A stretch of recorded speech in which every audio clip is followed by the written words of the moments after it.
maka malaikat maut turun ke sini. Makanya ketika sakaratul maut sudah datang, maka yang baca Quran hentikan. Kenapa? Oh, memang gitu ya. Jangan semakin kenceng. Ayo Pak, insya Allah Pak, gitu. Al-Baqarah Pak, Al-Baqarah Pak. Al-Kahfi, Al-Kahfi. Enggak lah. Yang baca Quran berhenti dulu. Kemudian digantikan dengan kita mentalkin. Antum agak ke sana dikit. Masya Allah ya.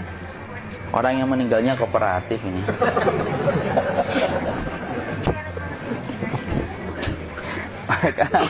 maka agak ke sini ya. Maka disunahkan kita untuk mentalkinnya.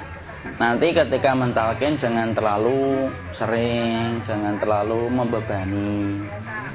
Jangan terlalu sering itu la ilaha illallah, la ilaha illallah. Enggak gitulah. Berat nanti dia ngerasakan. Di situ Imam Qurtubi juga menyampaikan, jangan terlalu sering karena itu memberatkan dadanya. Jadi ketika mentalkin saya sampaikan, boleh diganti atau enggak Ustaz? Enggaklah, talkin itu ibadah. Ibadah itu tauqifiyah. Tauqifiyah itu enggak usah diganti. Karena Rasulullah mengatakan lakinu ala mautakum la ilaha illallah. Talkin orang yang meninggal di antara kalian dengan la ilaha illallah. Tidak usah diganti Allah Ustaz yang lebih singkat, lebih pendek. Tidak usah. Subhanallah Ustaz. Tidak usah. Kenapa? Karena talqin sudah ditetapkan ucapannya oleh Nabi. Begitulah kita mencontohnya. Jadi tidak usah diganti. Cara mentalqin, jadi kalau keadaan sudah tenang, tolong kalau sudah sakaratul maut jangan ditinggalkan. Karena sesungguhnya pertempuran setan itu pada detik-detik kematian semacam ini. Dan betul-betul berusaha untuk menjadikan dia murtad. Nanti makanya di situ di buku nanti dibahas kan, pertempuran setan itu sampai detik-detik orang mau mati itu sudah ayo kufur, murtad aja tuh, kamu sakit kan? Nah, itu kayak gitu. Makanya jangan ditinggal. Capek gitu kok nggak meninggal gitu ya. Dia gantian mas. Dan jangan kemudian meninggalkannya. Mangkat dulu gitu. Tidaklah, janganlah. Terus ditampingi terus. Kalau bisa ya sudahlah, berikan waktunya kita untuk sementara waktu itu betul-betul berkhidmah kepada orang yang kita cintai terakhir kalinya. Cara kita kemudian mentalkin adalah, yaitu adalah di sebelah kanannya la ilaha illallah. Biarkan dia mencerna dulu. Tidak usah buru-buru kemudian kita langsung nimpali lagi. Dia mencerna dulu sembari kita doakan, peluk, ya Allah dimudahkan gitu. Kalau ada orang yang bisa ngucapin la ilaha illallah, itu siapa yang memberikan itu? Ustadznya memberikan kekuatan Allah Pak. Karena ngomong aduh aja sudah tidak mampu. Makanya Allah berfirman dalam surat Ibrahim, yusabbitullahu alladhina amanu bil qawli tsabit fil hayatid dunya wa fil akhirah. Allah teguhkan perkataan orang yang beriman dalam kehidupan dunia dan akhirat. Dunia itu ya ketika menjelang kematiannya. Makanya dia bisa ngomong la ilaha illallah. Sebenarnya ngomong aduh aja udah nggak mampu. Kalau bisa ngomong, dia pasti ngomong aduhnya dulu. Tapi Allah yang menggerakkan. Ngomong la ilaha illallah. Makanya mangkana akhiru kalamihi la ilaha illallah dakhalal jannah. Barang siapa akhir kalamnya itu adalah la ilaha illallah, pasti masuk surga. Makanya kita lagi la ilaha illallah. Dah. Cerna dulu. Tidak usah minta diburu-buru ya. Tidak usah gini. Ayo la ilaha illallah. Ayo.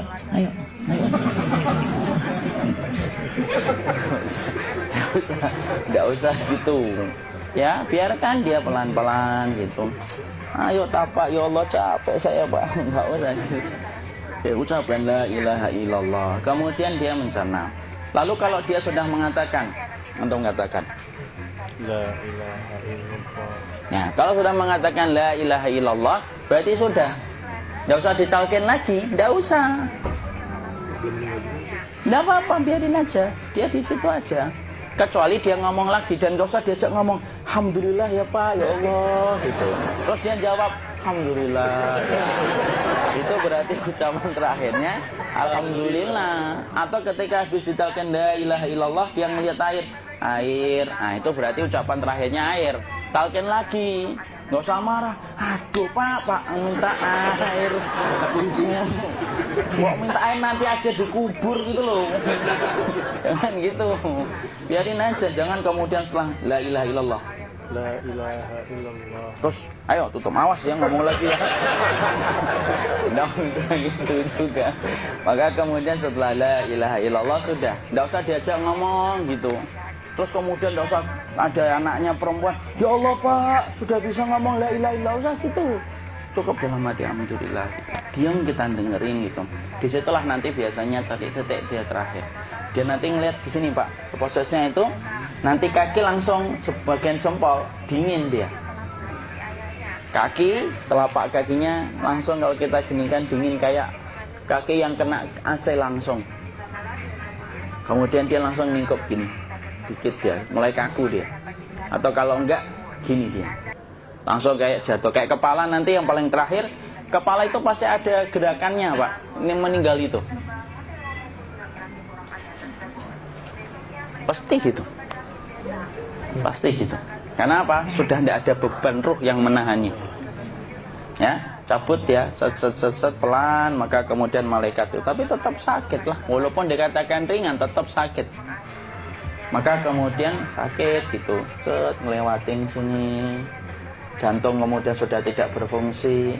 Kemudian ginjal Pak, ngelewatin ginjal tidak berfungsi. Bapak bayangkan kan, kalau yang pernah sakit batu ginjal Pak, sepakat nggak kalau kita batu ginjal itu sakitnya luar biasa Pak? Itu baru titik batu kecil di ginjal. Kita bisa bayangkan tiba-tiba ginjal tidak berfungsi. Sakitnya kayak apa Pak? Tiba-tiba ginjal nggak berfungsi, pankreas naik, kemudian tek jantung. Jantung ini dia masih hidup dia, di sininya masih hidup walaupun jantungnya sudah berhenti. Naik. Kemudian mata, dia ngelewatin mata. Organ tubuh yang paling setia sama ruh itu mata. Maka kemudian mata dia ngelihat dia, ngelihat keluarnya, naik dia. Ya dilihat ini sama dia. Makanya Rasulullah mengatakan innar ruha idza qubida tabi'ahul basar. Ruh itu kalau dicabut, mata itu ngikutin kemana perjalanan ruh itu. Makanya ada yang meninggalnya gini. Ya itu bukan tanda su'ul khatimah. Itu tanda fitrahnya mata ngikutin ruh. Atau kemudian bukanya sedikit. Ada yang kayak senyum Pak. Ada yang kesini yang keringetan. Nah, itu tanda husnul khatimah. Ada yang senyum. Jadi sakitnya setelah selesai itu plong gitu. Makanya kemudian ada yang tersenyum. Maka itu tanda. Kalau kita ngelihat orang yang membuka mata kayak gini, tidak usah takut.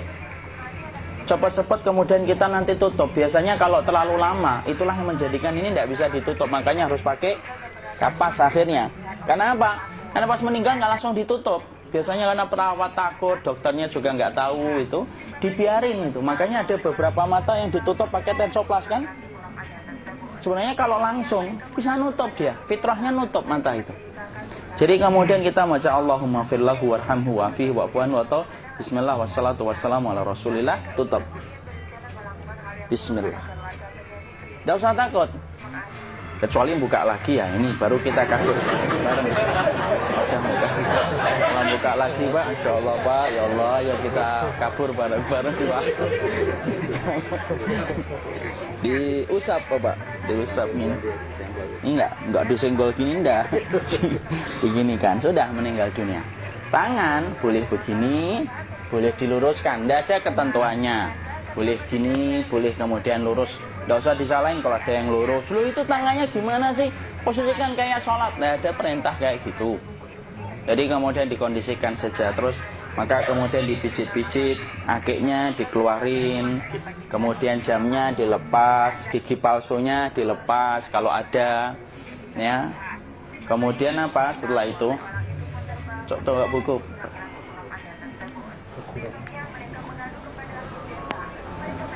Kemudian kalau bisa awal-awal, kemudian taruh buku atau sesuatu yang agak berat di perutnya ketika baru meninggal dunia. Kenapa kemudian ditaruh kayak gini? Bukan apa-apa, supaya membantu sisa-sisa pencernaan dia untuk keluar. Nanti Pak, biasanya kalau kita taruh agak yang berat gini, atau kemudian kita gini-gini kan, ini udah makan belum lagi?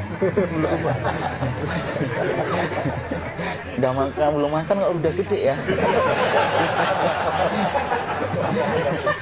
Maka pencet-pencet kayak gini biasanya nanti ketika dimandikan, nah pas dimandikan diginikan saja. Aduh. Nah ini dia sudah keluar di belakang, dia gini, terus nanti keluar dia. Nah ini keluar langsung di belakangnya. Dan memperlakukan orang kalau sudah meninggal dunia itu yang lembut gitu. Kenapa? Inna kasra admil mayyiti kakasri admil hayyi. Mematahkan tulangnya ketika orang sudah meninggal dunia itu lebih dia rasakan sakit ketika mati daripada ketika masih hidup. Tuh Islam itu sampai sama orang mukmin itu kalau sudah meninggal aja sampai selembut itu. Kok hidup kasar itu kebangetan dia jadi orang itu. Mau sampai orang mati itu kemudian disuruh yang lembut, kalau ada aib disuruh nutup, nggak boleh diceritain. Misalkan di belakangnya beliau ini ada tompel, gagah-gagah tompelnya gede gitu, nggak boleh cerita. Masya Allah loh, sampai segitunya sunnah itu ngajarin kita untuk nutup aib. Kalau ada orang belajar sunnah sukanya buka aib, nyari-nyari kesalahan orang, sunnah yang mana dia pelajari itu, saya bingung. Makanya kemudian gini, setelah selesai maka kemudian tutup dengan kain. Maaf ya, ya. Nanti kalau nggak kuat napas ngomong ya. Maka ditutup kayak gini, ditempatkan kemudian jangan di tanah tapi di atas dipan. Karena apa? Syekh Abu Malik Kamal Said Salim dalam Sahih Fikih Sunnah menyampaikan supaya tidak cepat busuk. Dia taruh di atas, kemudian ditutup pakai kain apa saja, ya, sembari nanti kita mempersiapkan tempat mandinya, tempat kafannya dan yang lain sebagainya. Maka kemudian kalau ada yang datang boleh dibuka, kemudian kita mencium ininya apa, kemudian keningnya, kemudian kita berdoa, nutup lagi kayak Rasulullah ditutup, kemudian yang datang terakhir itu salah satunya Abu Bakar. Dibuka kemudian beliau, ya Allah ya Rasulullah, engkau adalah orang yang percaya hidup dan matimu, dan tidak mungkin Allah itu mematikan engkau 2 kali ya Rasulullah. Maka kemudian ditutup kembali. Saat itu para sahabat dalam keadaan mendung semuanya. Maka disitulah kita lakukan kayak gini, ditutup gini asatinya. Kasihan tidak bisa napas, insya Allah tidak butuh napas lagi. Jadi kemudian kita semacam ini, kita persiapkan apa yang bisa kita lakukan. Nah itulah proses kematian dari sakit, sakaratul maut sampai kematian.